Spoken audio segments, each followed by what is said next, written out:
Welcome to KP Storytime. We have been discussing about Ramayana, the biography of Rama. First of all, I offer my prayers to my mother, my father, my guru, and to all of you, my guests. So last week we we were recapping the Ramayana that we have covered so far. The part 1 was completed. Today it will be part 2. Last time what we looked at was Rama was in forest. Bharata did not want to take the throne, so he went to plead Rama to come back to Ayodhya, to the kingdom, and rule the country. Whereas Rama did not agree with it because he wanted to keep the word of his father. Whether father was alive or not, he wanted to continue that. Which means when you give a word to anyone or when you make a promise, whether that person is still alive or not, as long as you are alive, your promise should be kept. We agree that promise always has two parties to it. Whoever is promised and whoever has taken the promise. If promised person, whoever has promised, if he or she dies, that person has to make sure that his promise is kept even after his death. So the backup plan should be made. Similarly, even if the person who has taken the promise died, as long as this the person who made the promise is still alive, should keep up that word. Here, Dasaratha asked Rama to go to forest for 14 years. Dasaratha passed away. So does it mean that the promise that Rama made will be invalidated? That's what the entire people were saying. The Bharatas, even Kaikeyi, everyone was saying that anyway Dasaratha is not there. Why don't you come back? But Rama says, once I have given my promise to my dad, and once he asked me to do something, whether he's alive or not, I will still be honoring my promise. That's the character one should have. We should not be looking for loopholes to get away from our responsibilities. Rama could have taken that loophole. Yes, dad is not there, so let me go back. But he did not take that loophole. Similarly, in our lives also, we are provided the opportunities to get away from our responsibilities, get away from our promises. But we have to make sure that we are not shunning away from our promises or responsibilities. After Rama said that, now it's Bharata's turn. They have pleaded him as much as possible. Whatever they could do, they tried to get Rama back. But Rama was not ready to come. The dilemma on Bharata's side, look at it this way. Every time you have to look at things legally, emotionally, sociologically, in all aspects. In those days, if one loses rights or if one gives control of one's assets to another person for 14 years, then the giver loses all the rights on it. Which means if Rama goes to forest for 14 years and Bharata rules that country for 14 years, Rama will not have any rights to come back. Bharata knows that. So he said, I want to, okay, if you're not coming back to rule the country for 14 years, I will go back, but I will rule the country on behalf of you. I will be your ambassador.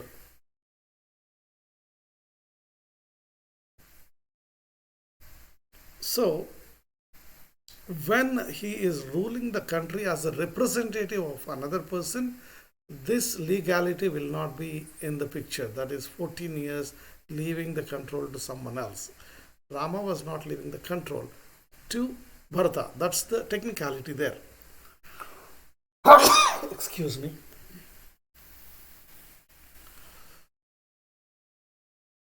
And also, when you say I'm a representative, that means there should be something of the owner to be there. You cannot just say, that means the agreement, right? The agreement that, oh, I'm appointing so and so person to take care of my property for so many years, I will be coming back. He'll be acting on my behalf. That's the agreement. And with that, the existence of that agreement will make sure that the giver and the taker are in right relationship. Here, Rama is not ready to sign anything. Excuse me. Excuse me. So Rama was not signing any agreement with Bharata that I'll be coming back in 14 years. So how should Bharata do this? How can he accomplish? So he said, Rama, can you give me your footwear? The ultimate respect to anyone is touching the feet of that person. Secondly, look at if you have to take the footwear of someone and put it from this place to this place, we look at it as a very nasty thing. They say, no, I'm not going to touch your footwear. And even if you are touching it, you'll be like this, as if it's the worst thing in the world to be done. But if you really respect that person, everything belonging to that person is as sacred as the person himself or herself. So when Bharata asked for the footwear, Rama gave him his footwear. Bharata took it and put them on his head. And then he took leave of Rama, and then he said, Rama, I will rule this country on your behalf for exactly 14 years. The next day after the 14th year, you should be in the country. If not, I'm going to die. I'll light myself and I will die. And he went to a village which is the border village of the country itself.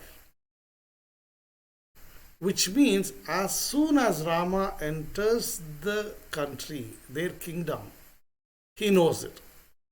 Imagine if Ayodhya, the main city from where they were ruling previously, was in the heart of the country. By the time Rama enters the place and the word reaches Bharata, it will be some time. Or by the time Rama comes to the capital city, it will take some more time. Bharata was not ready to wait for Rama even 1 minute over the 14 years. Look at the love and affection he has. Every character in Ramayana plays one's own role. So he stationed himself at the border village of the kingdom, and he said, I'm going to rule this country from this place on behalf of Rama. His act of putting the footwear on his head itself is very, very highlighted in many of the places. That's because that's the respect he showed to Rama. And he said, this footwear is ruling the country and I'm sitting next to it. So he put that footwear on actual throne and he was sitting next seat of that, and he said he treated them as Rama. Whatever decision he was taking, he used to tell that footwear and then do it.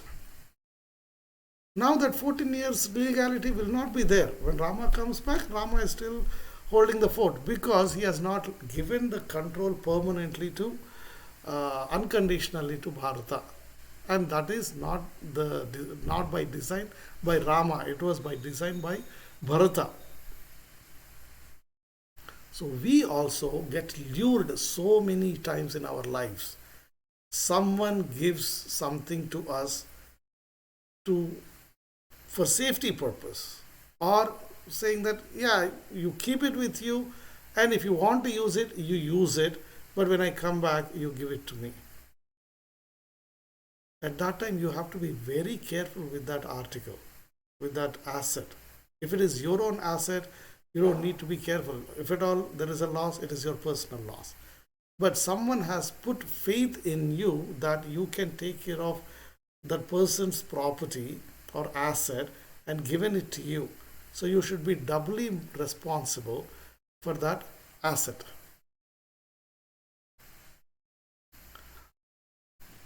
Now, Bharata has left, everyone has gone back. Rama was still staying there. Look at all the people who knew Rama was still living here. So, from Ayodhya, the Kosala Raja, Kosala state, a lot of people were coming to visit Rama. That's the love and affection they have. Rama noticed it. One, they are not still accepting Bharata as the king. Two, they're just coming to Rama for everything, which means it's like remote control. We do enjoy remote control, right? When you give away a responsibility to someone and still they come to you, I mean the other people come to you, you still think, yeah, I'm great, I know I can do it. Okay, I'll tell that person to give you that. Have you really given control to that person? Between wife and husband, if I say that my wife is controlling the home, everything inside the home, she takes care of it. All I do is get money and give it to her. I provide the budget, she takes care of all the expenditure. And every time if I say, oh, how much did you pay for this? You should not have spent this money here. Oh, you should have done this way, you should have done that way. I don't think you should be buying this article. Did I really give her the control? Does she have the satisfaction of controlling it? And later on, if my son comes and says, Dad, I want to buy this one, please give me that. I have to direct him to my mother, my wife, saying that, okay, everything inside the house, she's taking care of it. It's her, she knows how the budget is and she knows what is needed by you. So you talk to her. That's how we delegate the powers. And here, people were coming to Rama, knowing where he was. He was almost on the border side, other side of the border. That means Rama has not given control. So, and that's the second piece of it. The third piece, those were the forests, and in the forest, lot of rishis and munis. That means people who are meditating, people who are doing their rituals. I mean, the spiritual activity. They were all in forests, thinking that no one comes and disturbs them. No one from the city or village comes and disturbs them. But what happened? Because of Rama's presence there, all the people were coming into the place, and then they were disturbing the peace. We don't know whether Rama is considered for the first two things, but the third point, he noticed that because of him, the peace of all the residents of that forest was disturbed. This may be strange in US, but in other parts of the world, it is not. We do not think if we are causing any inconvenience to others. Here, at least on July, one day before July 4th, July 3rd, 4th, and 5th, we are allowed to fire the crackers. But there is a rule that after 10 p.m. or after 9 p.m., you're not supposed to light the crackers. And if your neighbor complains that, even if it is at 8 p.m., if he complains that it is disturbing him, we have to stop it. That's the basic principle. We should not cause inconvenience to someone else. Whereas in India, even at 12 o'clock in the midnight, people light the crackers. They don't care. They put loud music at the home, and no one cares about it. If I go and complain that it is disturbing me, they say, close your doors, cover your ears. We don't care. But that is not India, the original India, where what Rama said was, because of me, the peace of these people who were already there, and that was their house, and I came to their house, and I'm taking away their peace. So he decided to move away from that place. So he went away from that place in such a way that people could not reach him, or he has not left any breadcrumbs to follow him. So he moved away from that place to another place called Dandakaranya. Dandakaranya is supposed to be the thickest forest. Dandakaranya means thickest forest, where you do not know what all the things are. Right? That's so. The takeaways from here is, even though Bharata can always claim that I've tried my level best to get Rama back, but what can I do? I did everything. He is not ready to come back. Fine, there is no other choice. I will have to rule this country.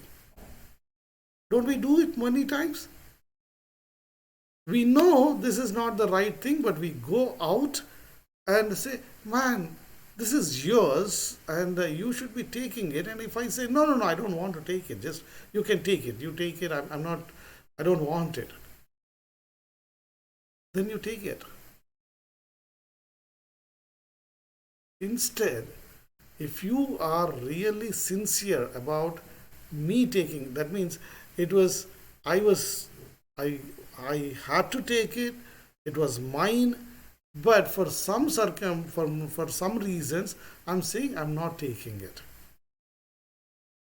The other person should not look at it as an opportunity to grab it. And while grabbing, he would just still say, Murthy, you want this? Murthy, you want this? Inside, he or she may be thinking that, no, I wish Murthy says, no, I don't want it. But that is not the character one we want to have.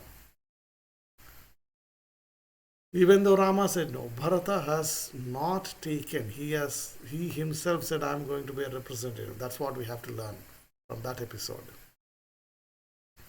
The second piece is, Rama thought because of him people were disturbed, so he moved away from that place.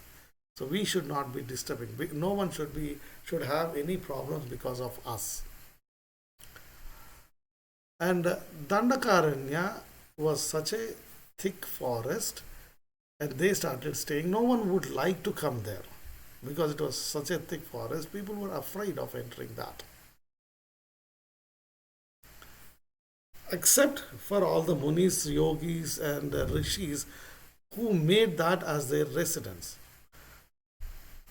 Everywhere Rama was meeting the munis, local munis, rishis, and yogis, which means they were doing a lot of meditation, they were doing a lot of spiritual activity, who have the concentrated positive energy in them.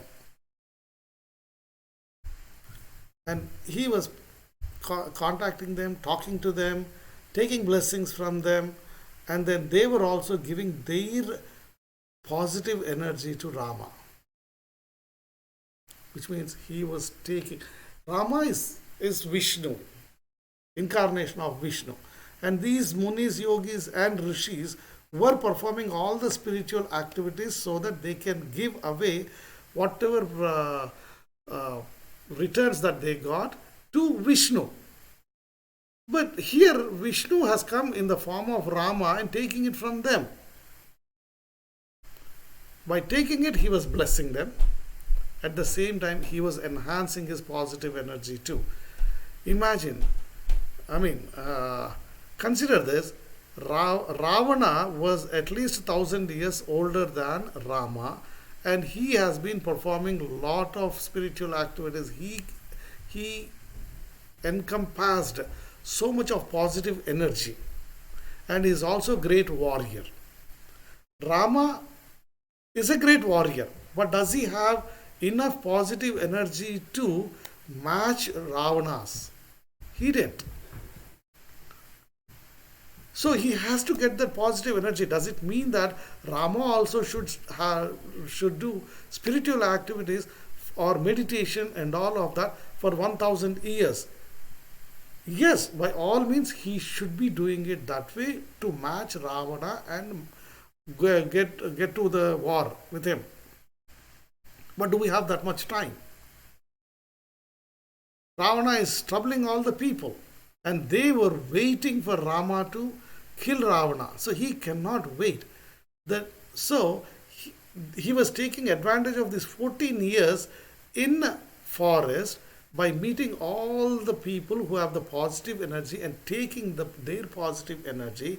That way, within 14 years, he has received that. I mean, within the first 13 years, because the last 1 year, uh, he has to come back by the 14th year, at the end of the 14th year, to Ayodhya. So, 13 years he traveled throughout the forest, met all the positive people, got their positive energy, and that's what has matched the 1,000 years of Ravana's meditation. That's why he was meeting everyone. In our life also, if we see someone who has a lot of positive energy, it is better we talk to that person, be in presence of that person, and take the blessings so that the positive energy can be transmitted to us.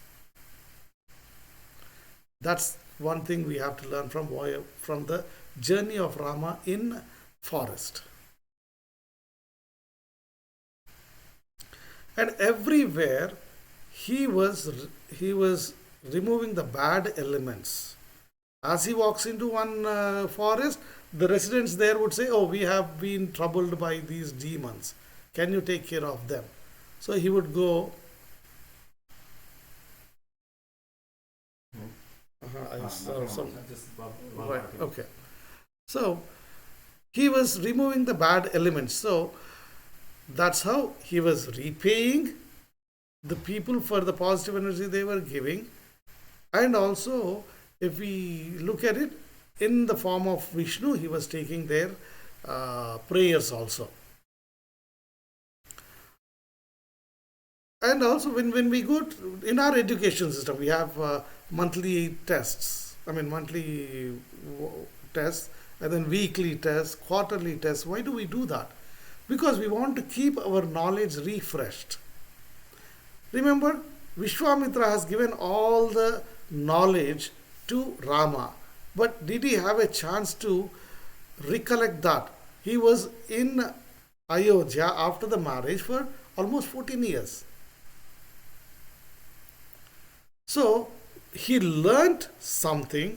He has never put that to use for 14 years, and all of a sudden now here he is in forest, and he has to be ready to fight Ravana by design. He does not know at that point, but by design he was destined to go for a war, go with a war.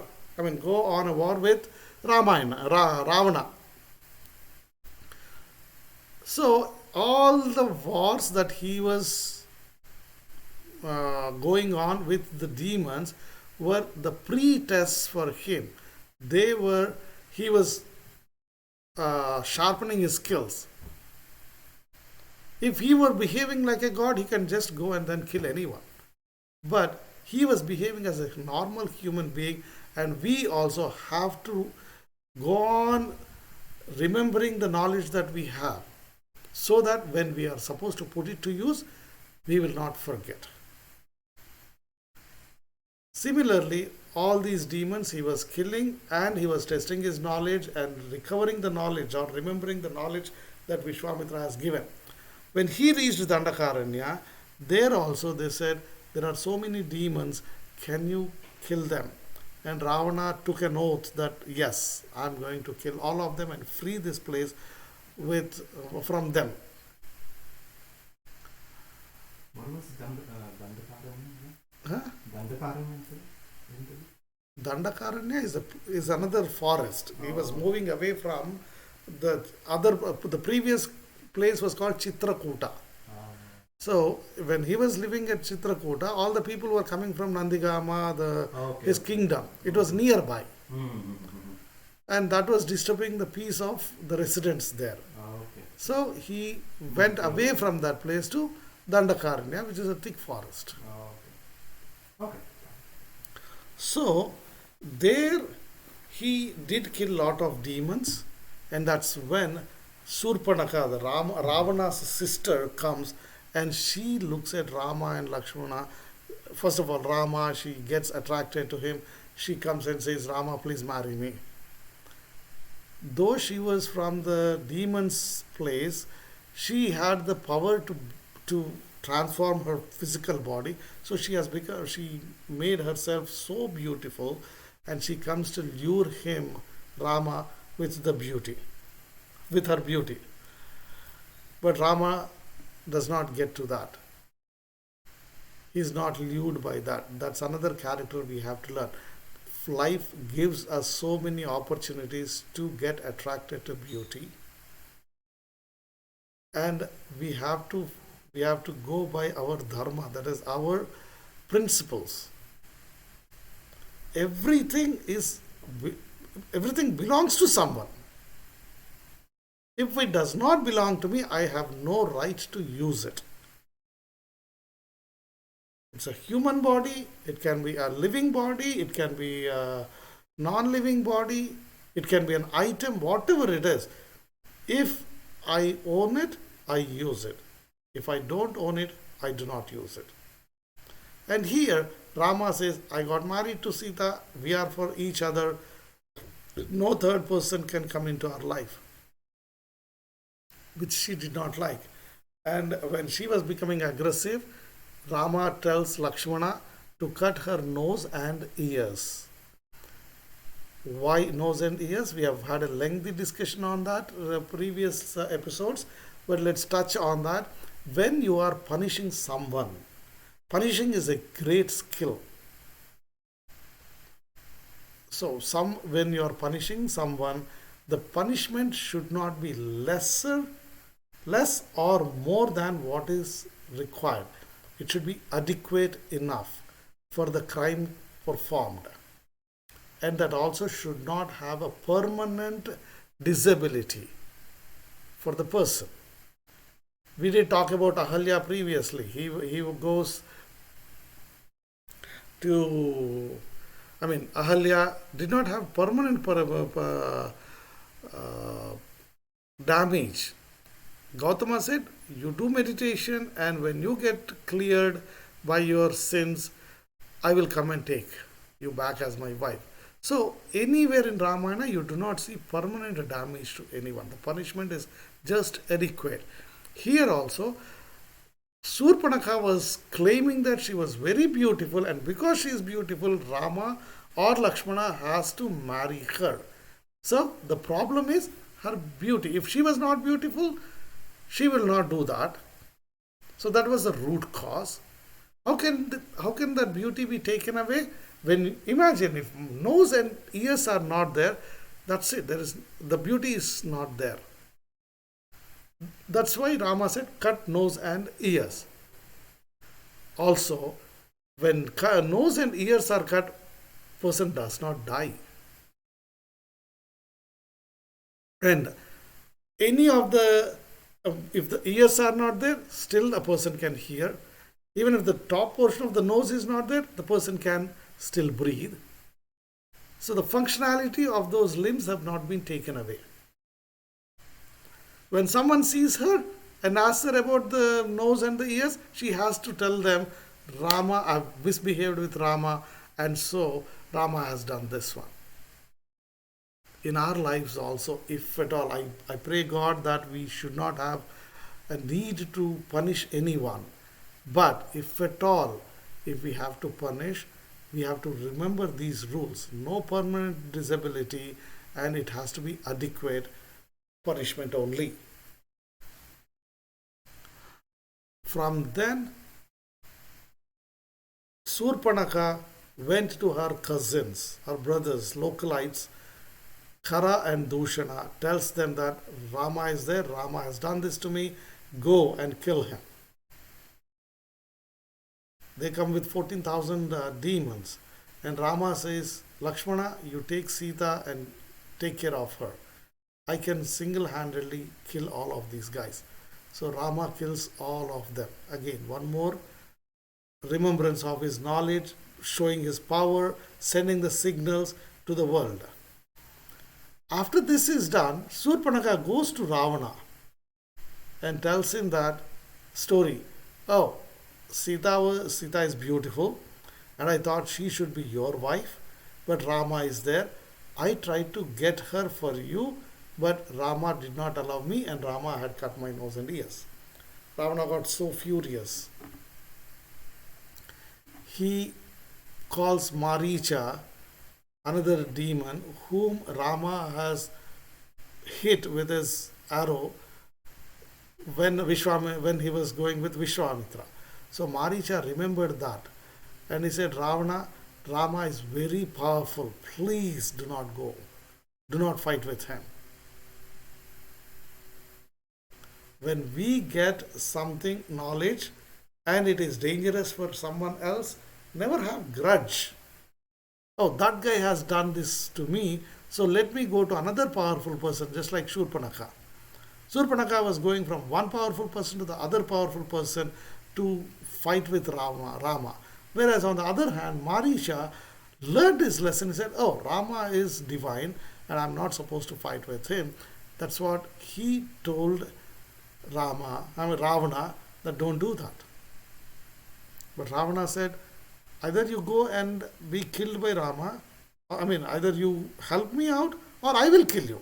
You're worried that Rama may kill you, but now I'll kill you right away. I don't know whether Rama will kill you or not. There is a chance there. But here there is no chance. I'm going to kill you. Then Maricha says it is better to die in the hands of a good person rather than in the hands of a bad person. He tries to trick Rama in the form of a golden deer. Ravana comes. In the absence of Rama and Lakshmana, he kidnaps Sita. Before that, Lakshmana was told by Rama to safeguard Sita, and he says, don't come out, just take care of Sita. When Maricha makes sound as if Rama was in trouble, Sita wants Lakshmana to go and help Rama, but Lakshmana says, no, Rama does not need anything. He's a great warrior. He does not need any help, and he asked me to take care of you. But Sita says, no, go and take care of him. And she even says that you are cunning. If something happens to Rama, you think that you can marry me. I'm sorry, you cannot marry me. I'm going to die. Who can hear such bad words? Lakshmana says, that is never my intention. How can you say that? But because you are saying that to satisfy you, to give you the confidence, I will go to help Rama. When we are speaking, we should be very, very careful, especially when we are accusing someone of something. We should be very careful. First of all, do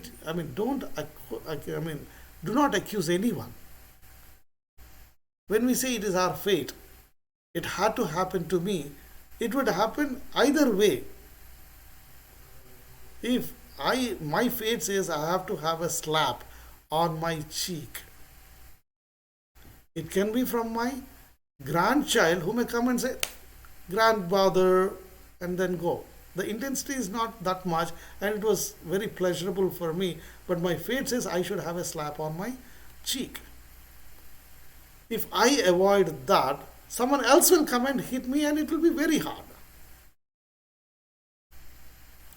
Should I be angry at my grandson who has slapped me like this playfully and get away from my fate, or I should wait for something bigger to happen? I would take the first choice because that was pleasurable to me. He is playfully hitting me on my cheek, and that was, I can see the love and affection between him and me. But if I accuse that my daughter, my grandson is beating me, is that right?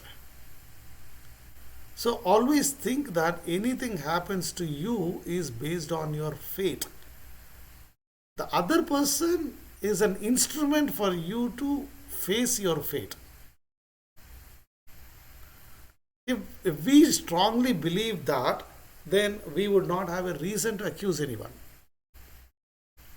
Rightfully or wrongfully, there is no rightful accusation. It's always wrong. That's what we have to learn from this piece here. So, uh, Sita accused Lakshmana and he could not take it. He leaves her alone. That's when Ravana comes and abducts her. If someone is now, accusation can be two ways. One, we accuse someone or someone accuses us. We have talked about how we should take, I mean, why we should not be accusing someone. But we cannot control someone else accusing us. So if someone accuses us, what do we do? Again, go back to saying, it's my fate. Someone had to accuse me of some wrongful thing, and that guy is doing it. So don't have grudge against that person.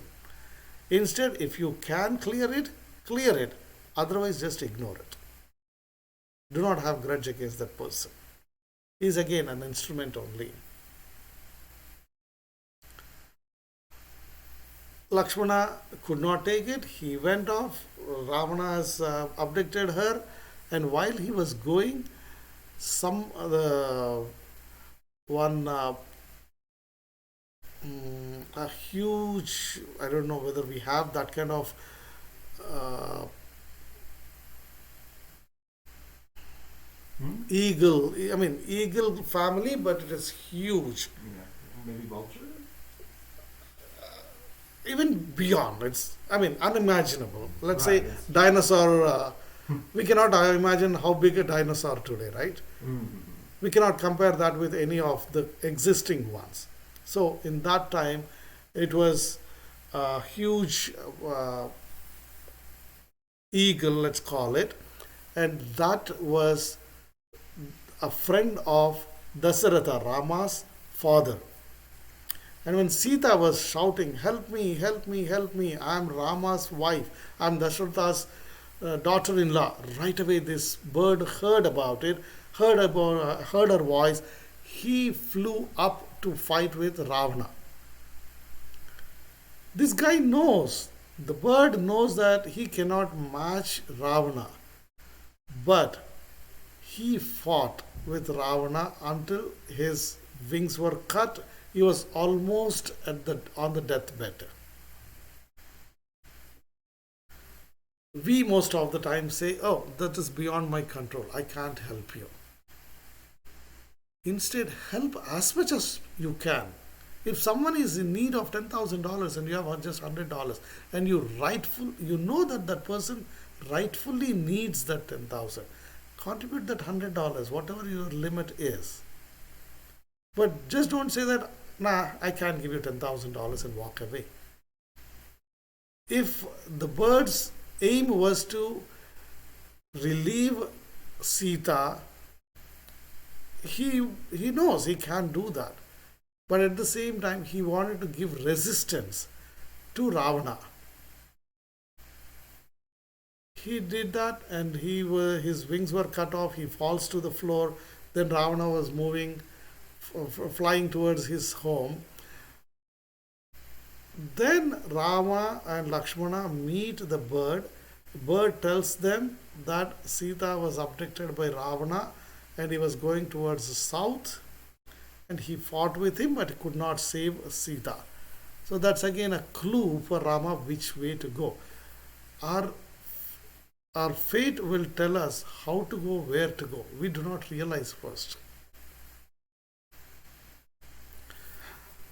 Then the bird dies. Rama goes towards the south. That's when he meets a Rakshasa called, a demon called Kabandha.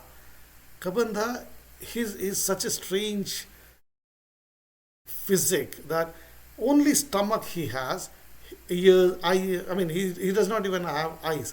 He has a huge mouth and very lengthy hands. He would grab anything that he touches and eats it. That's the only thing he would do. How many Kabandhas are here in our real world? I would say most of the politicians are like that.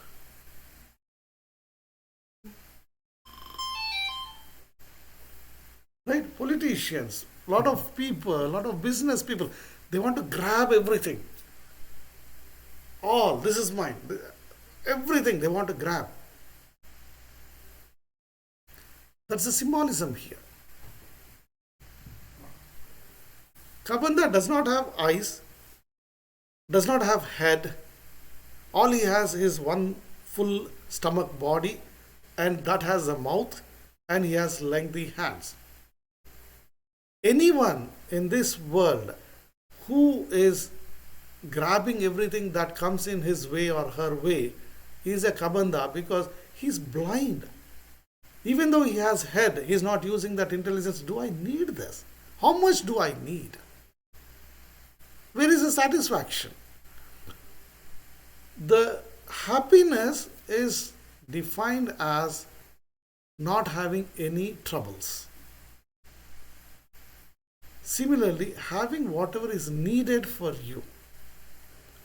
If I need 2 square meals in a day, if I get that, why should I go and grab more food and keep it in my refrigerator? If I can live with $100, I just have $100 with me. Even if I make $1,000, let me live with my $100 and give away $900 to those deprived. We don't do. We just go on grabbing. That is the greed. Kabandha is nothing but greed, a character with high greed. Now you understand, when you see someone and someone is behaving like that, oh, I want this, I want that, and trying to grab it, characterize that person as Kabandha and then say, let me be away from that person. And let us not become Kabandhas too. Consume only what you need. And when Rama and Lakshmana kill Kabandha, he tells them, please bury me, please put me on fire, because I did something wrong in my previous incarnation and someone cursed me. That's how I became like this. But once you kill me, I'll get my original body, and that time I will tell you what you should do the next. They kill Kabandha, they put him on fire, and that beautiful, a handsome person comes out of that body. He tells Rama that please go towards the south. You will meet one Shabari. She is waiting for you. She will feed you. And from there, you go further down. You will meet Sugriva, a monkey king. He will help you. He tells everything about Sugriva and says, go take his help. Again, the fate will send people into our lives to guide us. We do not realize that. These sessions, there are billions of people. Why only 6 viewers are here? Because your fate is pulling you into here to hear something, and something may strike and say, let me pick up this value. So today, if whatever I'm saying, if one piece strikes to you and takes away the some misery out of your life, that's what the fate is pulling you to. Similarly, Rama's fate brought Kabanda into his life. He killed Kabanda. Kabanda has said, next steps are you go to Sabari, and from there you go to Sugriva.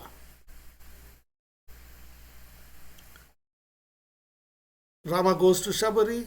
Shabari gets all the fruits and feeds him. She was just staying there. Her gurus told her that one day Rama will come here, serve him, feed him. That's when your responsibility will be over. And since then, she was waiting for him. Similarly, if we are told to do something by some respected person, we have to make sure that we do it. Somebody could have said, what? Rama can pick up any fruits and eat. This is forest. Anywhere the fruits are there. Why should I be sitting here to feed him? She never questioned her guru. She believed her guru and said, oh, there must be something, some reason why they're asking me to wait here. So blindly she followed them, waited for Rama, fed him with very tasty fruits, and then she dies. Rama performs her final rites. From there he goes to Sugriva. He passes through so many forests, and Sugriva was living on a hill called Rushyamukha.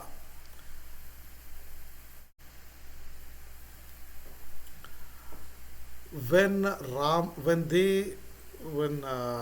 Sugriva saw Rama and Lakshmana, first of all he has mistaken them as the representatives of his brother, who turned his worst enemy. Vali and Sugriva are brothers. Vali the eldest, and the youngest was Sugriva. They were very close to each other. They loved each other so much, but for due to one misunderstanding, Vali has become a worst enemy for Sugriva. He beat him. He made his life so miserable that Sugriva left his Vali has taken away the wife of Sugriva also, and kicked him out of the kingdom. So Sugriva was living on Rishyamukha. There was a secret why he was living there, because Vali had a curse. If he enters the Rishyamukha, he will die. That's why it was a safe place for Sugriva. That's again fate. If that curse was not there on Vali, where could Sugriva go? He went to the North Pole, Vali went, hit him there. South Pole, he went and hit him there also. So there was no place in this world where Sugriva can live safely or away from Vali. But fate says Sugriva has to have a place to live. And that's how the another incident happens, and then Vali gets a curse that if you enter Rishyamukha, you will die. And so a safe zone was created for Sugriva. In our lives also, we think that there is going to be a problem for us, and all of a sudden we get one door opened so we can get away from the problem. That's when we have to realize that our fate is with us, it is helping us. So Sugriva was there. Sugriva saw these two, and he tells Hanuma, his king, his minister, to go and find out if these guys are sent by Vali. His worry was Vali is not able to enter Rishyamukha. So is Vali sending some representatives who can enter Rishyamukha to kill me? The worst fear anyone has is death. And for everything, that's the problem. Do you want to have a coward friend or a brave enemy? I would say I want to have a brave enemy than a coward friend. Because a coward friend does not know what he or she is doing in the time of distress. Here, Sugriva was afraid of Vali. You can imagine how much Vali was troubling him, that he was worried, sleeping, awake every time. Anything that was coming into the Rishyamukha, he was afraid of them. Oh, Vali must have sent. What kind of a life is that? So when Hanuma meets Rama, he he asks them questions with such a polite manner. Rama right away says, whoever you are serving, he is very, very lucky to have you. Hanuma brings Rama and Lakshmana to Sugriva. Then Sugriva understands that Rama and Lakshmana were not from Vali, and Rama Rama tells them whatever about their story about Sita and all of that, and then he asks Sugriva, "Why are you unhappy? What is going on with you?" Then Sugriva tells him about his animosity with Vali and what was going on in his life, why he is leading such a miserable life, and all that. Then Rama promises that if Vali has really committed a crime, because he listened from one side only. So he says, if I am convinced that Vali is at fault, I will kill him and I'll make you the king of Kishkinda, their kingdom. So never promise someone by listening only one side of the story. Make sense? If you are listening to one side, if I hear, if I have my two sons, if one comes and complains about the other son that he was beating him, I'm not going to take a stick and start beating my second son, the other son. Instead, I will listen to the other side also and see where was the mistake.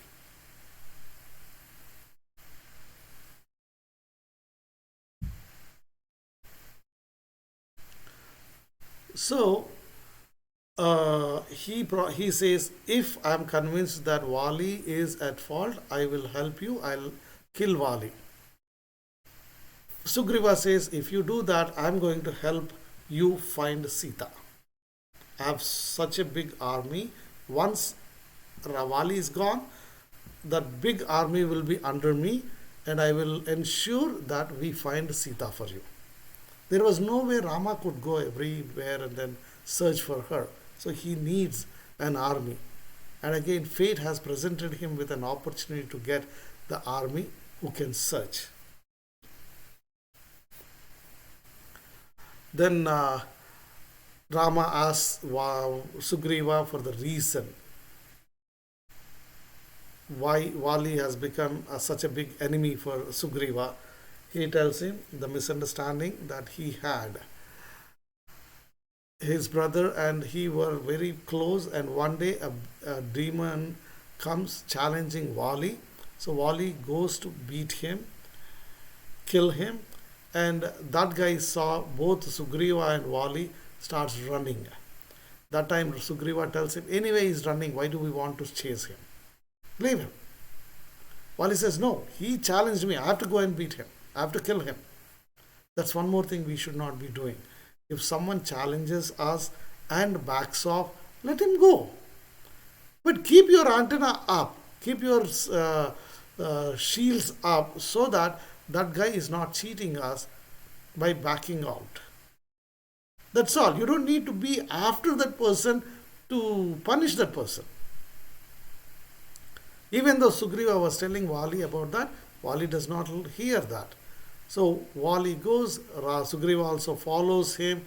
They go a long way, and finally that demon has gone into a cave.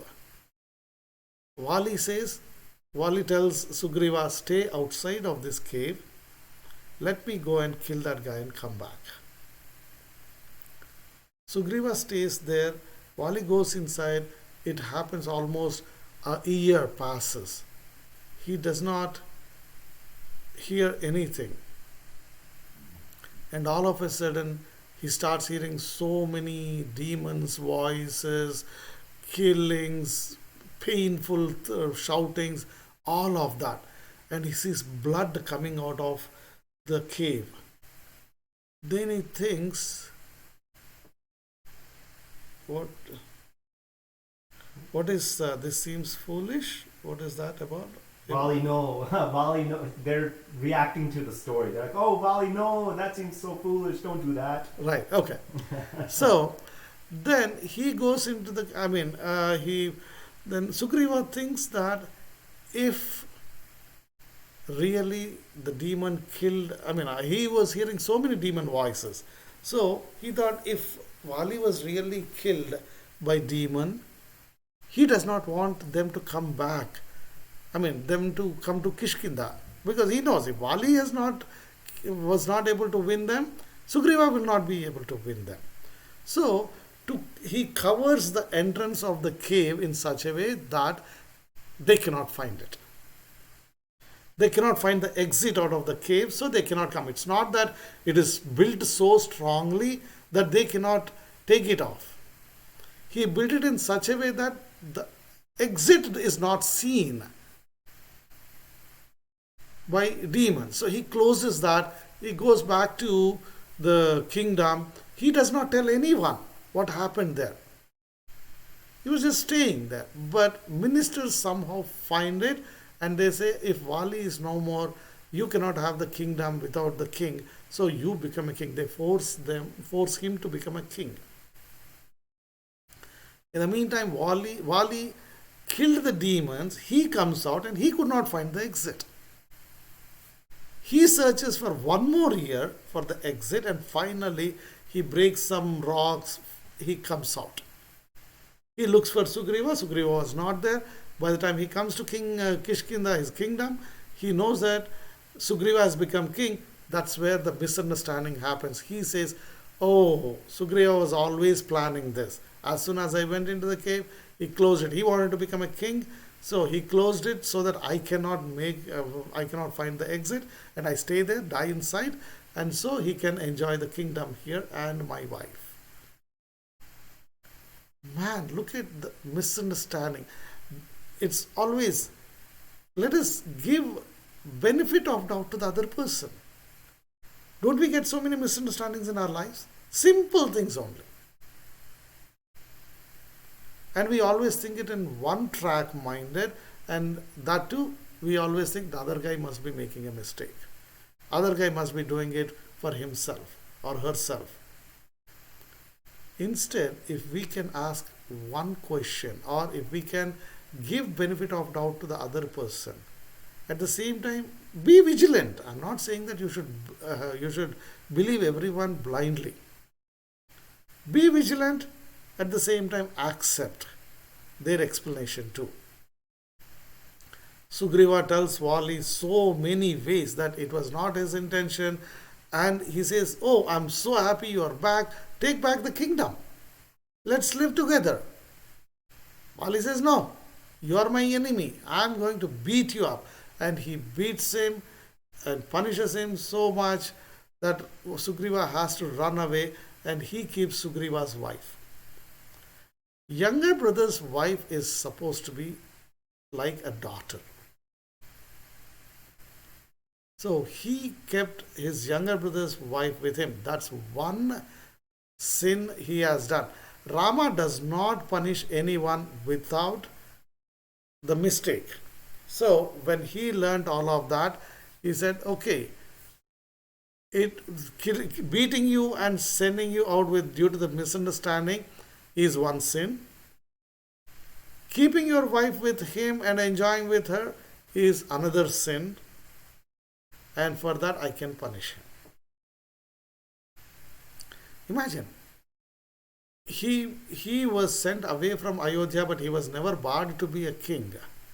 So he was behaving like a king for the rest of the world.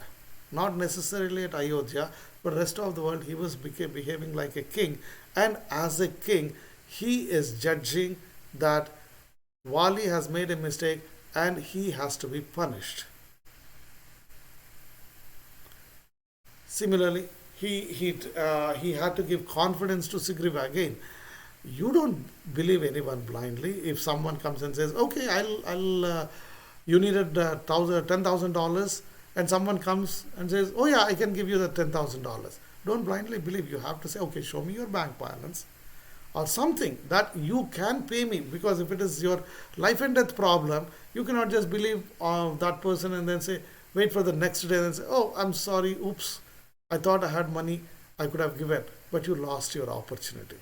So definitely you want to find out whether that person can really help. Similarly, here also Sugriva tells Rama that Vali is very, very, very, very, very powerful, and so he kicked this particular dead body 10 miles away with one kick. Then Rama kicks that dead body with his toe to almost 20 miles. Then Sugriva says, when my brother kicked it, it was with full of flesh, blood, and all. That means it was very heavy. Whereas when you kicked, it was already dried up. It's only just the bare bones. So you kicking it 20 miles is not equal to him kicking it 10 miles. Then Rama hits 7 trees with one arrow. It goes and it breaks the top of a hill also and then comes back to him. That's how he proves that he is very powerful. His arrows are very powerful. That's when Sugriva believes him. He invites Vali for the uh, for fighting. I think we have come to this level previously, and Yeah. now we are back to the story. So we have completed our recap. We are coming back to the story. When Sugriva called him for a war, for fighting, he was with his wife, Tara. Tara is very, very, very clever lady. While he was ready to go and fight with Sugriva, then Tara said, "Wait, please listen to me.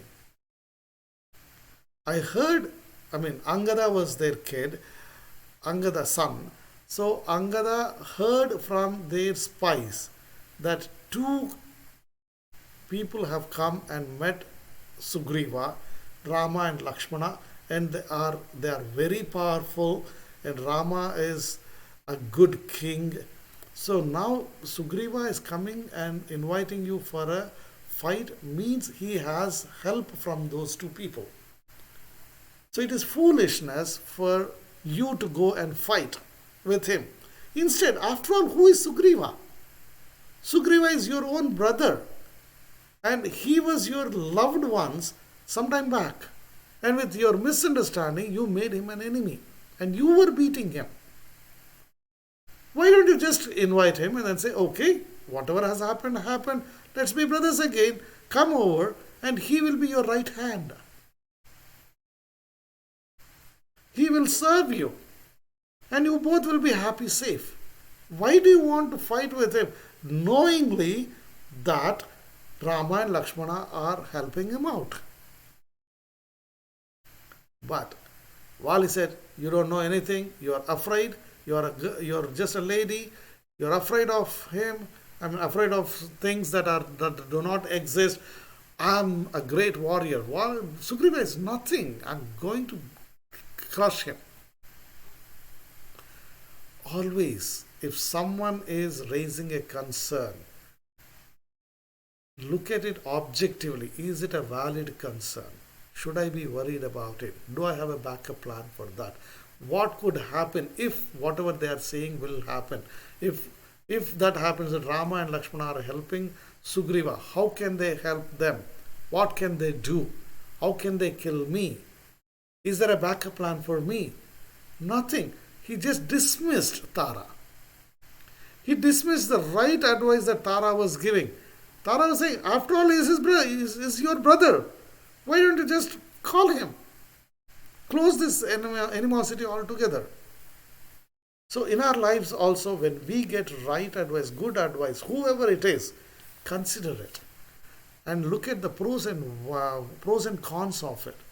If Vali had thought, and then she says, get Sugriva, make friendship with Rama and Lakshmana also, see how you can help them out. That's how everyone can be happy. But Wali says, no, once an enemy is always an enemy. Why could not he say, once a brother is always a brother? Because our mind always gets attracted to the bad things only, bad thoughts only. We can easily think that one of our friends is a cheater. We easily believe it. Instead, once a friend is always a friend. Once a brother is always a brother. If we think that way, we can excuse them of their mistakes. We are all human beings. We make mistakes. So why don't we excuse people and then get back to the relationship? Nope. He did not take it. And then he also told Tara that I'm not going to kill Sugriva. If I wanted to kill him, I could have killed him long time back. I will just beat him, show him what his place is, and I leave him. Don't worry about it. I still consider him as my brother, so I'm not going to kill. Is that really considering someone as brother? Making that person's life miserable? If he had killed him, fun, once for all, it's done deal. But he's not killing him, he's punishing him every time he sees him.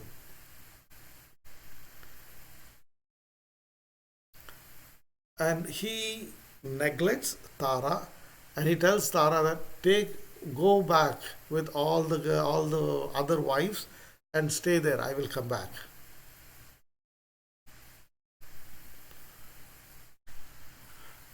So then he goes to fight with him.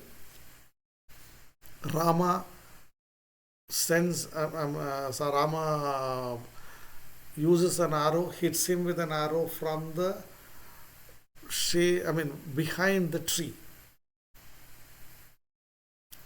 That hits Wali, and it kills, in the sense, it kills him, but before dying, when Rama goes to Wali, he still has the life. So Wali asks Rama, is that the right way of doing it?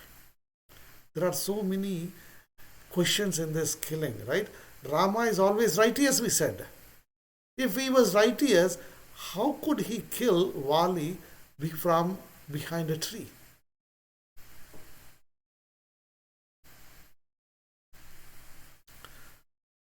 That's first question he says. And secondly, I do not have any animosity with him, with you. So why did you kill me? 3. If you needed help, I'm more powerful than Sugriva. You could have come to me. I would have done without any conditions. Here at least Sugriva had a condition for you that you kill Wali, then I'll help you. But if you had come directly to me, I would have just helped you. Period. Without any expectations from you. Here is the right answer that Rama gives. I am the king of this entire earth, not just Ayodhya. As a king, I'm supposed to punish the person, the culprit, the right way. You have made 2 mistakes. One, you have beaten your brother and you have put his life to miserable, made his life miserable without the right cause. So that's one, I had to punish you. Secondly, you have taken away his wife. That's the second one. So those 2 things, and you were beating this innocent person so badly, so I can beat you. I can kill you. If I leave you like this, you may be troubling other innocent people also.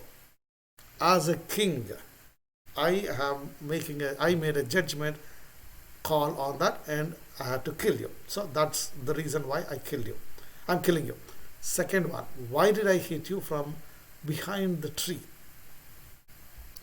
You are not a human being. If you are a human being, I have to fight face to face. You are an animal. So, animal, I can hunt. And hunting does not need to be from the front. Also, Wali had a boon from his father that whoever fights with him from the front, his energy also comes to Wali. His power also comes to Wali. Let us count the number of the uh, courage or the power in some units, 100 units of power. If Wali has 100 units of power and Sugriva has 101 units of power, when he comes face to face fighting with Sugriva, even though Sugriva is powerful than Wali, 50% of Sugriva's power goes to Wali, which means 100 of his own and 50.5 of Sugriva, it becomes 150.5, whereas Sugriva's will be 50.5, which means even if anyone comes there, Wali is always powerful. If Rama had gone in front of Wali face to fight, Rama's 50% of the power will go to Wali, so Rama can never win. That's the confidence of Wali, that no one can beat him. But he forgot that he was an animal, and as a monkey, he is treated as an animal, and animal can be hunted. That's how Rama tells him that I am righteous by killing you, by hunting you from behind the tree. Then Wali says, okay, I accept it. In the meantime, Tara, Angada, they all heard about this. They all come. Tara tells Wali that it is not Rama who killed you. It is your arrogance which killed you. Look at it. It's easy to blame someone. Tara did not blame Rama at all, because he realizes that fate brought Rama there to kill Wali. Otherwise, where is Ayodhya and where is Kishkinda? Why would Rama come to Kishkinda to kill Wali? Unless the fate brings them.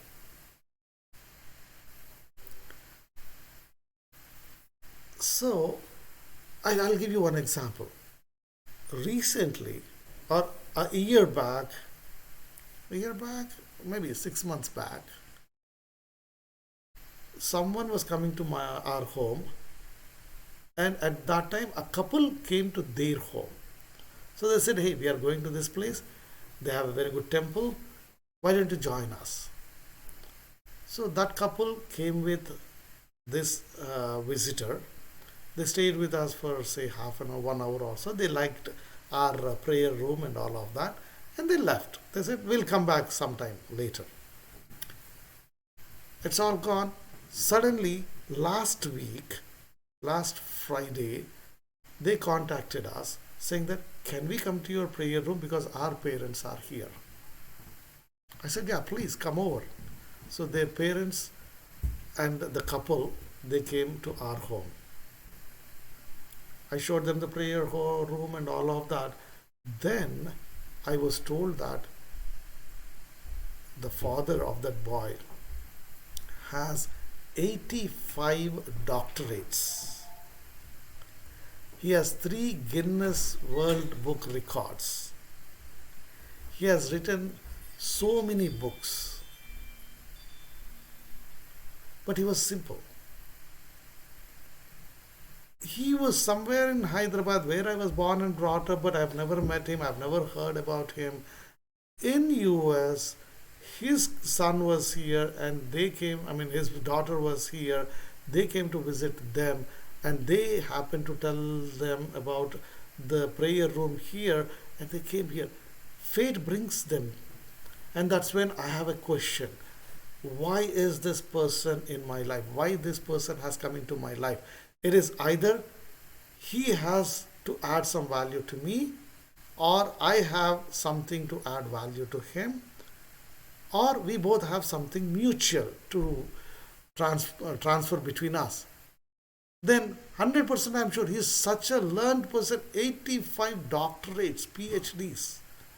He had doctorate from Harvard, various worldwide universities. He got the doctorates. What value can I add to him? That means there is something he is going to add value to me. Once I realized fate has brought him to me, immediately I said, there is something I have to learn from you. Please tell me. Please send me your books. I want to read them. I want to learn from you your thought process. Who knows why fate has brought him into my life? But as long as I think in that manner, positively, that there is something I can learn from that person, my approach will be different. Similarly, always when someone meets you in your life, look at it, okay, what is that fate asking me to do? If you see an opportunity to help the other person or give some value, impart some value to that person, go ahead, do it.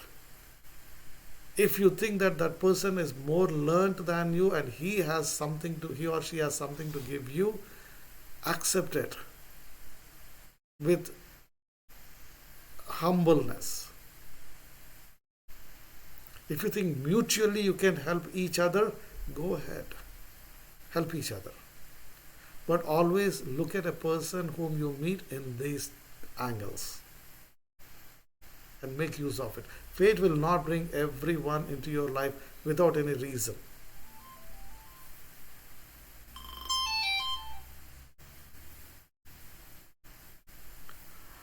That's what I do every time I meet a person. And another incident I'll tell you.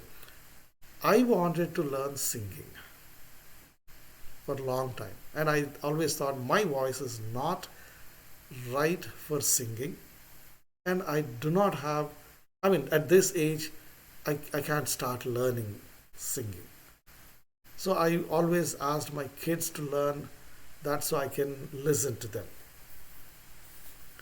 In India, I was supposed to go to a place, and suddenly I felt, nah, I'm not going there. Somehow I felt I don't need to go there. It was unnecessary travel for 5 hours one way. And next half an hour, I met another person, and that person, I invited him to come the next day, on which I was supposed to travel 5 hours away, but I cancelled it before even knowing that this person will be approaching me. I invited him to the prayer the next day.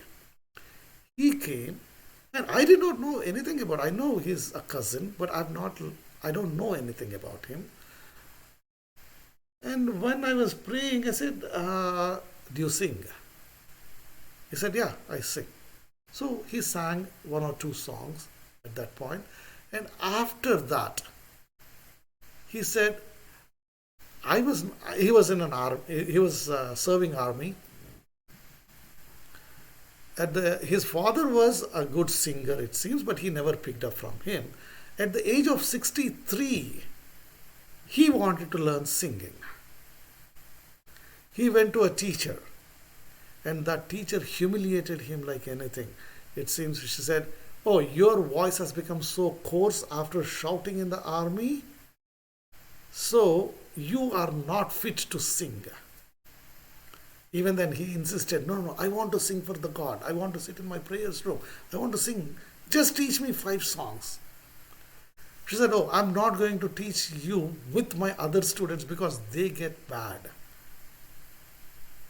I don't want to discourage them by teaching you with them. So yours will be a special class. You have to come early in the morning at 4 o'clock. Can you come?" She did everything to discourage him. He said, 4 o'clock, midnight 12 o'clock, I will come. Imagine, 63-year-old guy who has done a lot. He gives lectures on management. He's a consultant professor in many colleges. But he went down, he said, Okay, whenever you want me to come, whatever time you want me to come, I will come. First class. She said, don't come tomorrow. I can't teach you. Your voice is so bad. I can't culture your voice. He said, no, please, please let me go. Let me come. Let me come. And he was pleading her. It took 2 months for him to get one stanza to sing. And every day she was humiliating him. He did not lose. He kept on insisting. He went there. In 2 months, he learned something. And I believe he went for 6 months to her. After that, he left that. And he started learning from the YouTube itself, because the base was given to him by her, and then he started building on top of it. When he told me that story, immediately I said, fate has brought him into my life, telling that when he can start learning at 63, why can't you learn now? You are still young when compared to him. And that person is 68 at this point.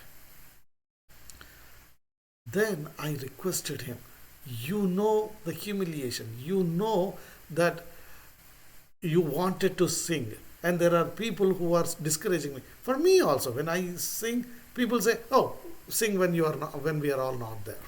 No, no, you're not singing properly. And I was discouraged.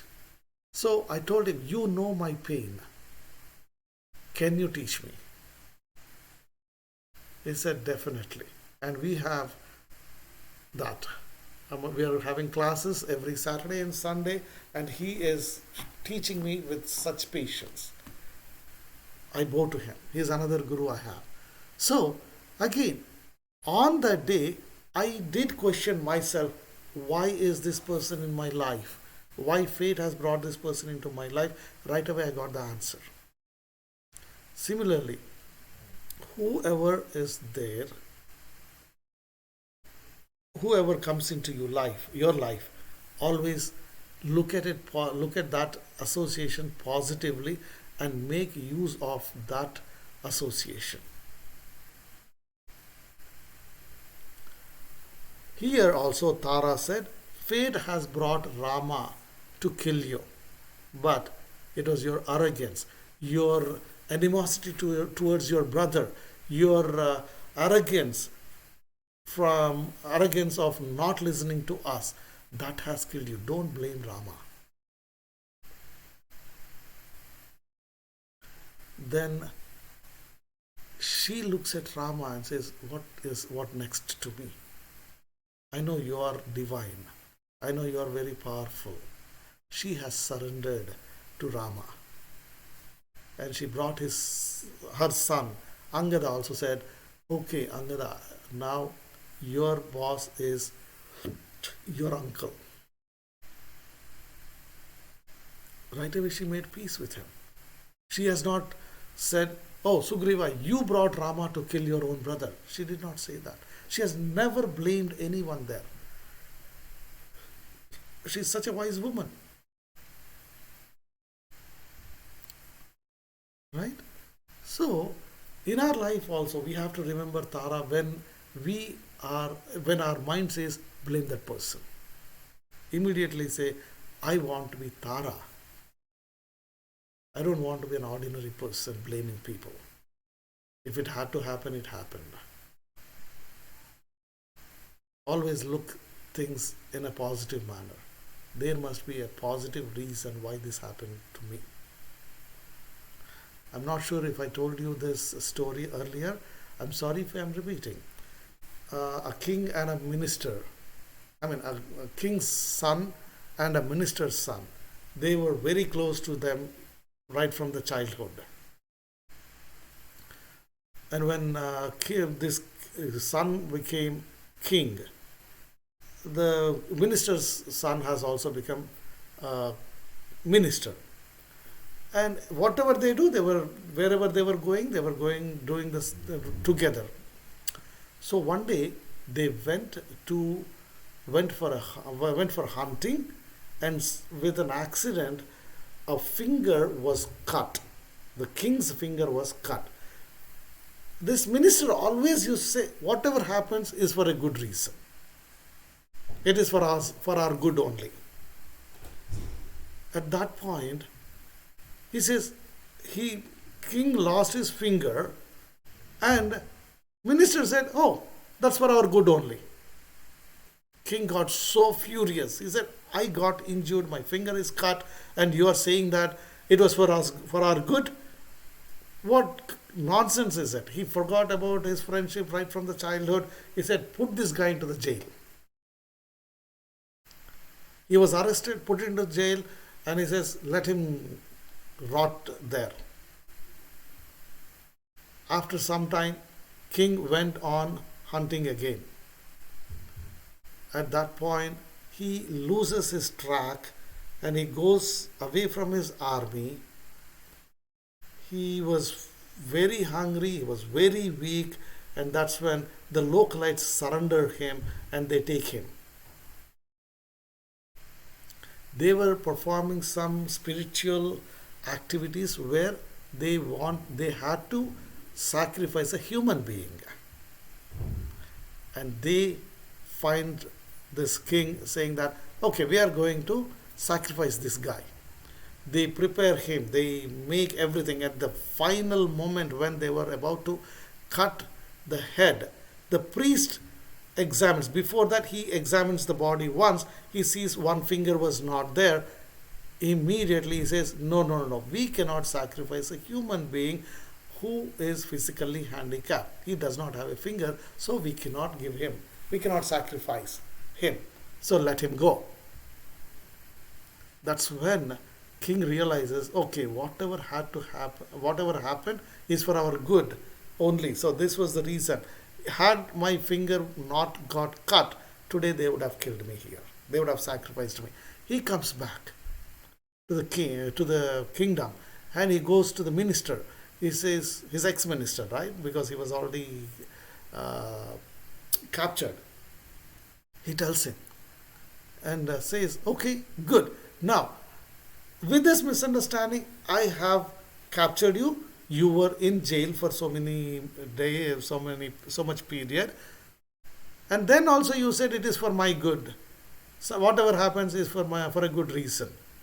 What good reason was it? Why you were in the jail?" Then he said, "O king, that was for my good only.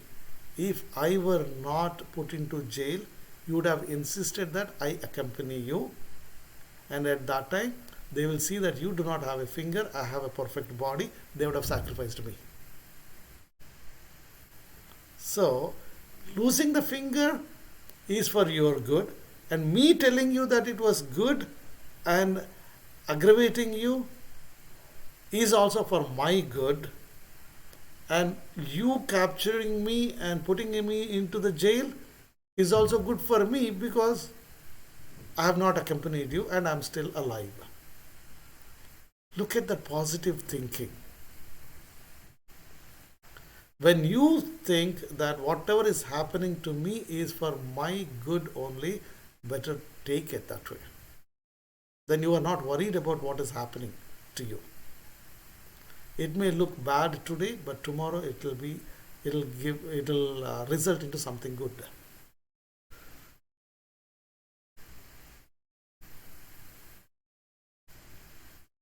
Yes, fate is always at your benefit. Fate always gets back to you what is due to you. But someone asked me, if fate is doing everything, why should I do anything? Why should I be struggling here and there? So, or why should I be praying God? If God cannot take away my fate, and whatever had to happen to me will anyway happen to me. Then, imagine, maybe I told this story previously also. Imagine your fate says a egg has to fall on your head, right? And you were going into a contract that would get $1 million, and that has to be the right way of going in. And you were well dressed for the occasion, you were going in. If the fate had it, it would have thrown the egg on your head before the meeting, and you could have missed that appointment, you would have lost $1 million. because you follow the right principles that God has prescribed, or you believe in God or you don't believe in God, whatever it is, if you are conducting your life in a proper manner, fate would say the fate decision is right, but the timing will be changed. You go, complete your agreement, come out, you win your 1 million, you come out, that's when the egg falls on your head. All you have to do is go home, wash your head. Period. So fate has brought to you, but at the same time the timing was changed. So that's why fate will bring whatever it has to bring, but your prayers and your good nature will change the timing of it. With that, And scale of it too. Like and the scale of it too, yes. Instead of a big egg that could have, or let's say something has to fall on your head. What if a coconut fell from the tree on your head? Instead, a small fruit fell on, something fell on your head, or an egg fell on you, on your head. So the scale can be reduced. Incident cannot be removed, but the scale could have been reduced. The timing of the incident could have been changed to your benefit. So with that, it's 7:31. I don't want to keep you more here than needed. Thank you so much for spending time with us. As always, any suggestions are most welcome. And if you need any personal talk, motivational talk, we can do that. Please let us know your feedback. Thank you so much.